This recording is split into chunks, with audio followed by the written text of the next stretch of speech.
Your toe heels are a huge thing to also be working on. So, toe heels can be added to your shuffles, so you would get shuffle toe heel. These are also added to your time steps to add more sounds when we are increasing our different footwork. And these can be added to turns. They're super important. The kicker is trying to do it with accuracy and speed. So for starters, we take them again really slow. Practice getting that toe heel nice and even, nice and clean, nothing scraping.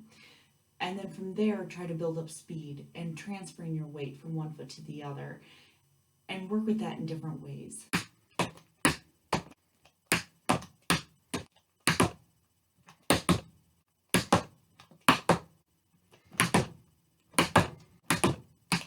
There's one other variation of this, and that is where you can do a toe dig in the back and then do a heel dig in the front. Another common way to think about that is a toe tip in the back and a heel dig in the front.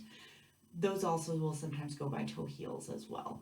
The most common form of use, though, would be the ball of your foot and dropping the heel. I will see you tomorrow.